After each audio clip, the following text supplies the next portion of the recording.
Buying your first property is one of the hardest investments you'd ever secure in your life, and it's only because you need to get a mortgage from a bank or a lender. And since you're just entering the property ladder, those lenders don't have any information about you, so they're pretty skeptical about lending you that huge amount of money you need. And the easiest way to get approved is just to have a huge salary, so most lenders would see you as a good payer, so they would lend you the money just because you're earning a lot. But doesn't that mean that most people would never get approved for a mortgage just because they're earning below the average salary or just about? I'm gonna share with you today how I managed to get approved for a mortgage while I was still earning below the average salary and buy my first property in the UK when I was still 25. And it took me some time to realize how to do that because they kept rejecting me for almost 2 years. I was still applying and I got a few pay rises during that time, and I thought just my salary wasn't big enough to get approved, but it turns out it's something else. And until that point I was obviously working part-time as a student, so I didn't have a huge salary. And when I started my graduate job I thought, oh,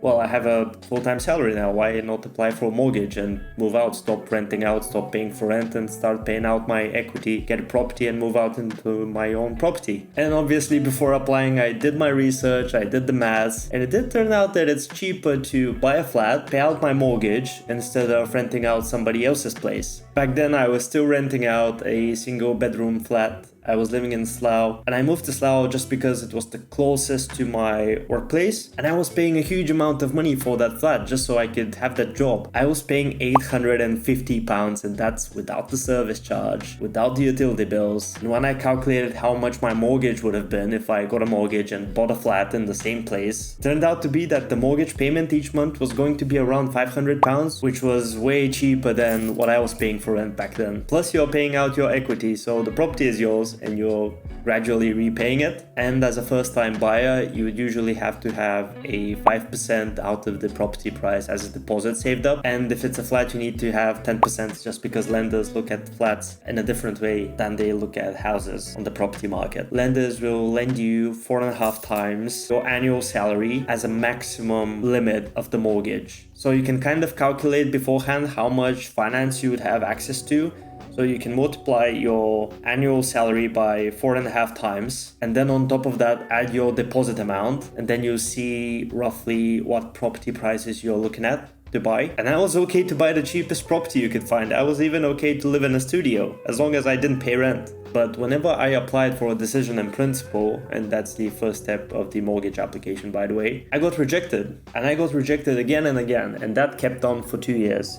I went on Reddit, I reached out to other professionals to ask what was going on. It was really bizarre because I had the annual salary. I could in theory afford to pay a mortgage because I was already paying a lot more rent than the mortgage would have been. And yet lenders were rejecting me every time. And when you apply, they do a hard search on you and your application is saved and even logged onto Equifax or other financial institutions that kind of check for your credit rating and record all of those things. So it's really a not good idea to keep applying every month. You can do so every 3 months or 6 months at best. So it took me 2 years to realize what was happening, and it was down to my disposable income not being as much. Because when you apply, they ask you a lot of questions about your outgoings, so how much money you spend on a monthly basis. They do care how much money you make, but if you are spending it all, then they don't really want to lend you the money because you're kind of risky. And at that time I was driving a car, and that's really expensive to maintain in the UK, so the insurance is really costly. You have the road tax, you have different maintenance, you have the MOT, you have fuel, and I also had subscriptions, so